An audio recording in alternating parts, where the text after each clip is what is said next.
Studio Madhubani. आप सुन रहे हैं साजन सावरिया को।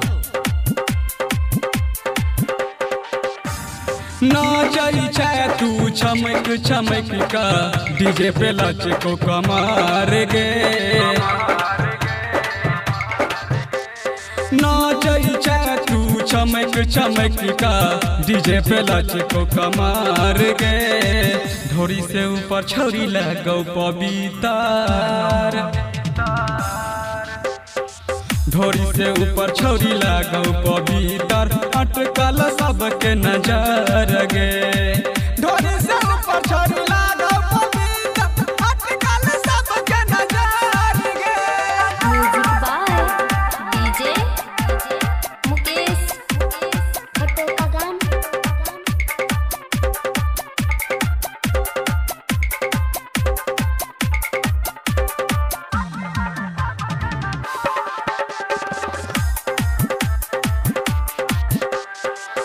गोरे गोरे गाली पर दिलवा कमाली गे।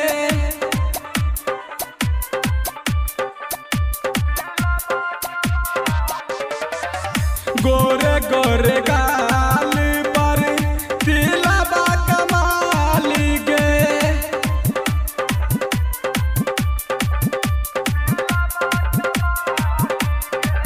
लहंगा नहीं उठा क नाचई भज है दई बाबा लगे।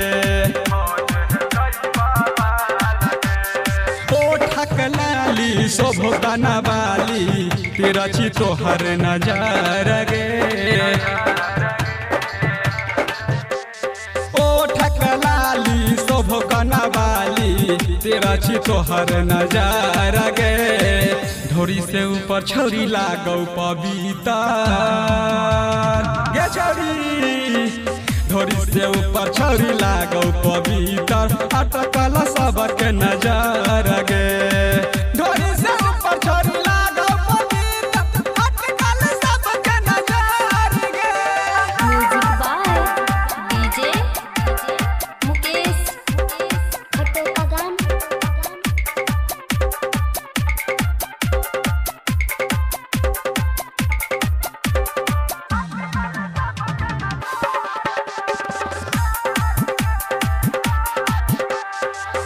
जोबन हिला का छौरी नाचै छै जोर गे।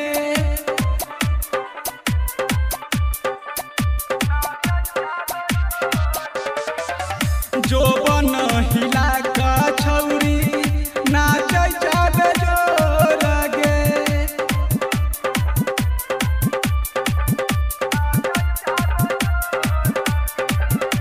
नाचै छै ना जेना देबही चौकी तोर गे।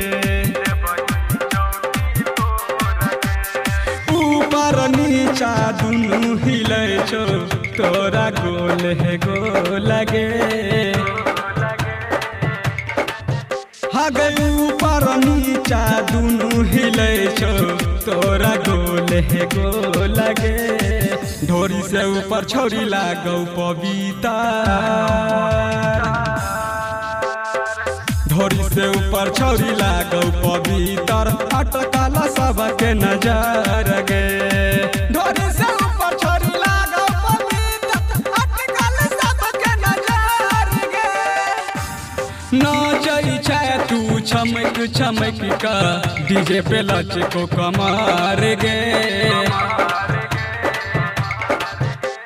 नाचई छै तू चमक चमक का डीजे पे लच को कमार गे।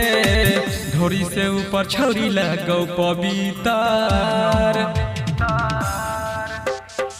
ढोरी से ऊपर छौरी लगौ पवित्र, अटकल सबके नजर गे।